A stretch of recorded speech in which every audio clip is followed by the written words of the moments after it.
wish them as security agents. However, I was taken to the state CID, locked up an intelligence department without telling me why I was arrested. On Monday, being the 21st October 2024, at about 11:14 a.m., I was brought out by two Tiger-based operatives, namely Innocent and Philip. The one named Innocent was the IPO who presented 3 petitions to me. The first petition was the accusation of arson written by a faceless organization whose grammatical sequencing could best be described as cut and join, lacking in substance and merit, poorly constructed. The faceless writer never made any reference to the TVC news where Nosompa quoted in his video broadcast. The second petition was written by one SP Davidson of the Intelligence Department of the Imo Police Command, where he accused me of inciting the public against the government by saying that the LGA chairman signed their resignation letters as a holding charge if they don't part with a certain percentage of the local government allocation. The third petition, also written by the same SP Davidson, was that I am planning to cause anarchy for organizing a protest against police extortion. I made my statements accordingly. I was told I would see the CP for an interview, but I never saw the CP till I was hurriedly bundled to the Magistrates Court 1 on Wednesday, October 23rd, where I was remanded in prison custody, even when the magistrate knew she has no jurisdiction over treason charges brought against me. I was taking notes. When I arrived at the Federal Correctional Center, there was excitement among the inmates when they saw me. I was taken to Records Department where I was documented by friendly warders and wardresses. I was later shown to my cell, F-line, where I shared the space with the General Provost of the prison and 4 others. The next day, I was taken to the clinic department of the prison where tests were conducted on me and the medical file opened for me. The friendly nature of the inmates made me settle down without difficulties. They were happy seeing Onsongwa. It was an opportunity to listen to their challenges and what brought them to prison. It was a lifetime opportunity to hear from those who were there during the jailbreak and what exactly happened, and those who returned after the jailbreak, and of course, their reasons for returning. Of course, there were some of them who were bundled back to prison by their people. It was worthwhile sitting and discussing with real criminals who told me they did what they were condemned for. There were those also who are innocent, yet they were sentenced and condemned. I had to peruse through the various judgment rulings of some of those sentenced or condemned, and I could see loopholes and miscarriages of justice. I told such prisoners to appeal the judgment, but the challenge remains money to hire a lawyer. Meanwhile, the number of those on awaiting trial is shocking. About 800 inmates have no access to the law court. Some have spent 2 to 10 years in prison without going to court. I took it upon myself to gather every necessary information about them for action. My project for 2025 is hugely for the welfare of prisoners and inmates, to offer help to those yet to go to court and assist those yet to meet their bail conditions. Then organize a monthly visitation for the inmates. To this end, I will form a prisoners' welfare partnership with like minds to assist the inmates on a monthly basis. By January, I shall be announcing the procedure for those interested. It will be a taboo if I fail to mention one of the obvious parts of my experience and discovery while in prison. As a journalist and activist, I carried out a thorough investigation and discovered that half of those in prison were brought half dead by Tiger Base. There was a case of one inmate brought by Tiger Base, but because of the condition of the suspect, the prison management refused to accept the young man brought by Tiger Base. The Tiger Base operative who brought the half-dead young man did the most ruthless thing to the chagrin of prison management. Instead of taking the young man to hospital, The ruthless tiger-based operative took a 2x2 plank and started hitting the already dying young man. It was at this point that the nurses rescued the young man, but unfortunately, the young man died few weeks later in prison. I could go on and on with the atrocities being committed inside tiger-based Owerri, but those of them who committed such atrocities will never escape justice. That's just part of it. Oh. There is more. Nigeria is a place where the life of Nigerians is almost like worth next to nothing. And the victims of this injustice are the poorest of the poor people. Most of them have, well, poor. When I say poor, they do not have anyone, because Nigeria is a place where to survive to some extent, right? It has to do with man knows man. And the atrocities of the murderous policemen in Imo State is underreported. The atrocities of the Nigerian security agents in eastern part of Nigeria is one of the most, underreported crimes against humanity.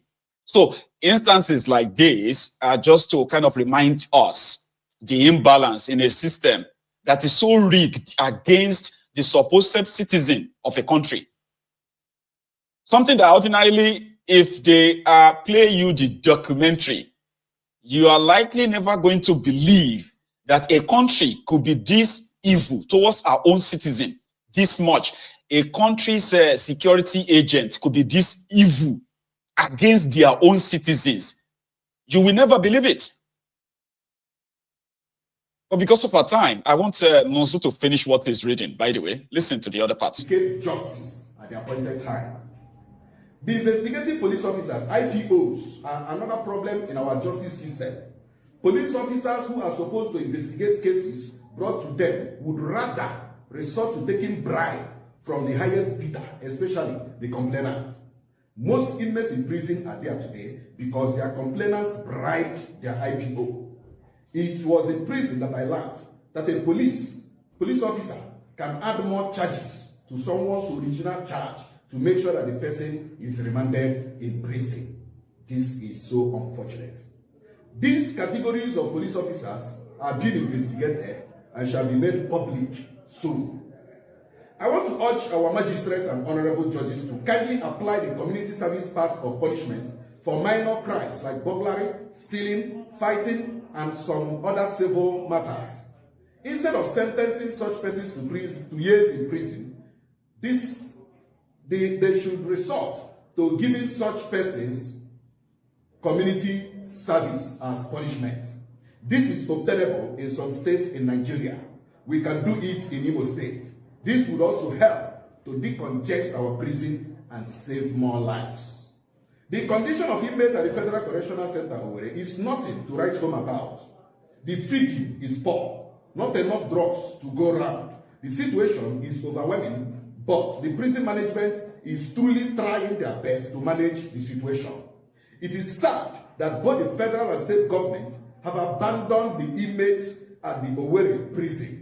Some of the buildings are dilapidated and in terrible condition, especially the building serving as hall and church and the kitchen line. I urge the Attorney General and the Commissioner of Justice of Imo State to kindly step into the matter of those who are yet to access justice by facilitating their going to court, especially those brought to prison from Okigwe and all axes of the state. I want to appeal to the Governor of Imo State, Governor Hope Uzodimma, to exercise his prerogative powers on some inmates who have spent almost 16 to 21 years in prison and some very old men who are almost dying because of the frailty of old age. These set of prisoners deserve mercy. I want to appreciate my legal team led by Barrister Alex N. Williams, IBB Madugo, KC Mwengonye, Kisinga Ikoku, Barrister Chukwacha, Barrister Faith Obisike, and Chedemma Amade.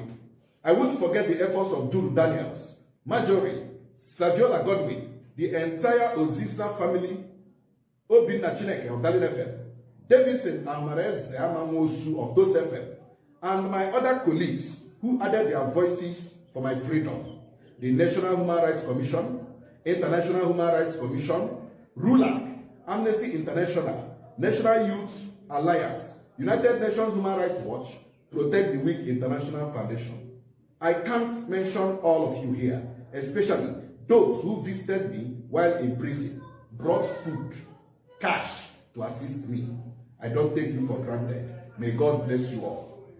Finally, I appreciate the entire management of the Federal Correctional Center, where the former DCP, Eke C. Eke, now CP Eke, the new DCP, a young visionary administrator, Auntie Sandra, Joy, Cordelia, Mommy B, Oga Kano, Polo, Ogimo, Oga Chus, Auntie Choma, and all the beautiful nurses. All the people that helped our brother that is able to come out today and then speak on behalf of those who have been there for years since they couldn't pay the fines and all that. Hopeless Odingba launched its own killer squad, and they are called the Tiger Base in Owerri. You see, the Tiger Base comprises of, cultists. They are supposed to be policemen, okay? Or comprises of cultists, assassins, armed robbers, like hardened criminals in police uniform. Their job is well defined. Number one, the political enemies of Hopeless Uzodimba must either be captured, killed, or chased out of the states. This Tiger Base is a place where if they take your family member there, you are likely not going to see them again. The lucky ones are those they took to court and then they took them to prison. The unlucky ones, majority of them are slaughtered and killed at that Tiger Base in Owerri. Tiger Base Owerri is like a Lions building in Lagos. You know, it's a police post, but it is meant for supposedly meant for the hardened criminals, sort of. All right? But if for any reason you are taken there on the order of Hopeless Uzodimba or by the discretion of these supposed police officers, forget about anything justice or law. They are law unto themselves. There are so many young people that these guys kidnapped in Imo State in the name of IPOB. Once they claim that you are IPOB, you are likely not going to come out alive. And there are many innocent young men and women that these guys actually kidnapped. There was a lady, I don't know if some of you will remember her. There was this lady that got kidnapped in the name of IPOB. They said according to they said she's a girlfriend of a young man suspected to be IPOB member, right? And then because they were looking for him and they didn't see him, they kidnapped the girl and they were taking turns in raping the girl. And the girl was right there in their bezo, right? Cooking for them, washing their clothes and all of that. And she couldn't go home. Once she's done, they will return her back to a cell and lock her up. That was one of the infamous stories that came out of the Tiger Base in Owerri. In fact, people were asking them to scrap them and prosecute those rogues there. It is a place that it's like they've given them the license to kill. But they can shoot and kill you, and they will just claim that you are IPOB or you are, you know. That's how devious they are. This guy, Nonso, they condemned the police checkpoints in Imo State. He was kidnapped. He wasn't arrested. He told you from the beginning. I mean, he heard him from the beginning. They kidnapped him. Like it's like a form of a kidnapping, okay? And they bundled him and put him in the trunk of a car and drove him to their base. Until people raise the alarm. Is somebody who is a media personality. So it will be really tough for them to keep him and deal with him the same way they would deal with just ordinary person like me or you. A young man was also picked up because this time around, this is not Imo State. This time around, it is in Kwara State. right? So somebody reported this young man to the police, and the police went to go and kidnap him, not arrest him. And guess what was his offense? He was owing somebody 200,000 naira. That's how much he's owing someone, right? And then the police went on and they kidnapped him. But they started torturing him. Oh, but I owe you money. Why should the police arrest me and start beating me? If I have the money, I'll pay you your money. So is it by them beating me, torturing me, that will make me pop out the money? But they kidnapped this guy for like 2-3 days. They beat him and beat him and beat him. Then he has to pay the money. And the young man died in their custody. Take a look at his family. Àbúrò mi náà pa ọmọ tábìlì mi náà pa ogun ọ̀sán àjọ wa mi báyìí ni. Àjọ ẹ̀ máa tẹ̀lé àtàkùrọ̀ mi tó ń ṣàwàdà. Náà wá gbé àwọn afẹ́lẹ́ káàtà ń pẹ́ wá gbé kí. Wọ́n tàkù òbí ni àtàwọn tó fẹ́ gbé wá bí sí. Òun lè ń gbé ẹ̀dá fún ìrànwọ́ yín la nídìí Oríyọmí Amsat. Ẹ̀dá fún ó jí bàbá gbogbo ẹ̀yàn ọmọ Nàìjíríà tẹ́ máa assist yàn fún human right. Human right náà ẹ̀dá fún ẹ̀sánú wa. Kwara State government ẹjọ́ ẹ̀ràn wa lọ́wọ́ federal government náà ẹjọ́ tó lọ́ọ́ ẹ̀dá fún ẹ̀ràn wa lọ́wọ́ lórí rẹ̀. Ẹjọ́ tó lọ́ọ́ ẹjọ́ gómìnà Abdulrahman ẹ̀dá fún ẹ̀yìn ẹ̀bá wo ẹ̀ràn wa lọ́wọ́ ẹ̀dá fún. Ẹ̀dá fún tó lọ́ọ́ Àkúmọ̀ bá ń wò báyìí gbà mí ò èrùbú. Ara àwọn àbúrò rẹ̀ náà ní lérùbú o. Èmi tí ń ta ẹsẹ̀ adìẹ ọmọ mi ni wọ́n pa. Gbà mí dákun. Gbà mí ò dàkúmọ̀ dákun. Wọ́n ti wọ́n délé yìí gan. Gbà mí dákun lérùbú. Ṣàánú mi. Májèyà yìí ó jẹ mí gbé o. Wọ́n tún gbowó lọ́wọ́ rẹ̀ nínú sẹ́ẹ̀lì náà. Àwọn ọmọ rẹ̀ tún bọ́ọ̀lù àwọn jìbìtì.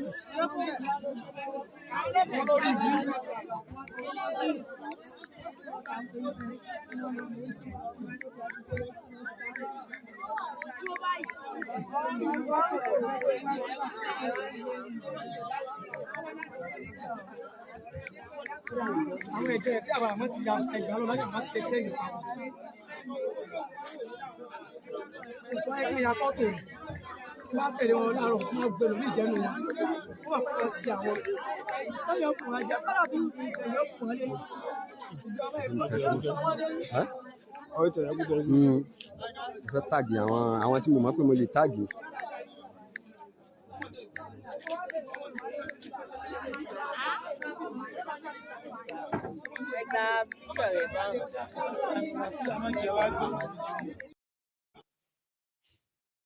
About they took him because he was owing somebody 200,000 naira. And then they beat him to death. They now asked the family to pay if they want to come and collect his corpse. Baba, they were asking the family to come and bail the corpse. You took somebody alive, beat him to death, and then hold on to his body. They're asking the family to come and pay money if they want the body to be released to them. In October, right, this lady, Olamide Thomas, the lady in the middle, was among those who went out to, participate in the NSAS memorial 4 years of the NSAS killing, when the Nigerian policemen killed over 500 Nigerians in a space of 20 days. Now, the lady, in the process of participating in the memorial, got beaten blue-black by the same police. Kodi. Come here. Kodi. Turn your back. Turn your back. They should see how they drag you on the floor. Come. They were the ones who removed my sneakers and my socks. Wọ́n ti gbá ṣòkòtò. Okùn ló lò. Wọ́n ṣe brutalize wa àjálè náà. Wọ́n bọ́ bàtà mi. Àjálè. Wọ́n bọ́ bàtà mi. Wọ́n yọ ọ̀pọ̀ dìbò ọmọ mi lẹ́sẹ̀ gbogbo ẹsẹ̀ mi ló ti wú. So in anger, she caused Tifnumbu. She caused Sheyi Tifnumbu. She caused the police. And since then, they declared her wanted. The Nigerian police declared her wanted. And finally, when they couldn't get her, they went on to kidnap her brother. That's Olamide in court. So the police IG sent his team to ensure that dead or alive, they must bring Olamide they must bring her to Abuja. And indeed, they kidnapped her brother, and she turned up. She sort of presented herself as, okay, this is me. Then they took her all the way to Abuja, and they are charging her for cyberbullying. They said for her cursing Tifnumbu and cursing Sheyi Tifnumbu, cursing the police, she has committed a crime, cyberbullying. And right now, she has been remanded in prison, Kuje prison, by the Nigerian courts. That is your North Korea Pro Max. The Nigeria police, the Nigeria ruling class. When she applied for bail, the judiciary, the judge was like, oh, you did not put the bail application in time or something like that. And they denied her bail. Despite having her own health conditions, right, that was presented with evidence, no, they said she has to be locked up in jail for abusing Tifnumbu and cursing Tifnumbu's son and all of that in your Nigeria. Since when they're born, you never seen this kind of abuse before. Turubu, I must abuse you. Turubu, number 1, Ogu Okiyapa. Turubu number 2, Ogu Okiyama. Turubu number 3, Ogu Okiya your children. Turubu number 4, Ogu go bury all your family. Turubu is a god to you. A god to you. Turubu is a god to you. And Wausa. Because Sheyi Tifnumbu is the first son of the Federal Republic of Nigeria. And she's living the life of the first son. Have you seen this, brethren?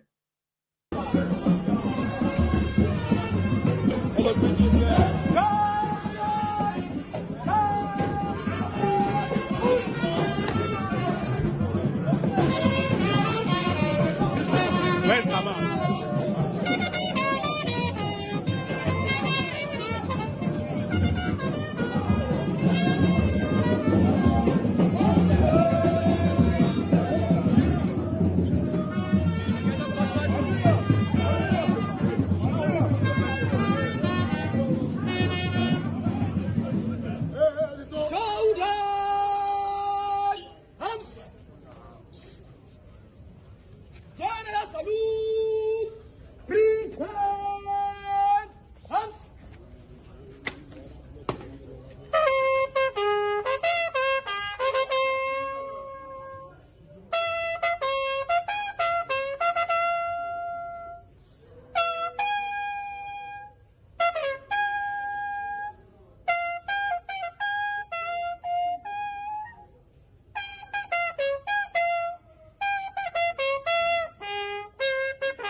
Public 09, Public 503.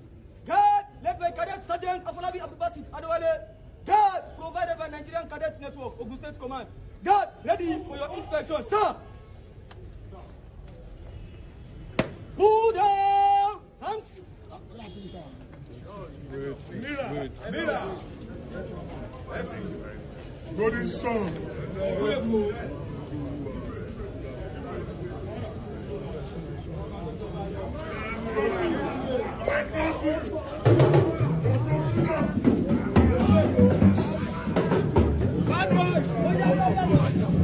Leave the road.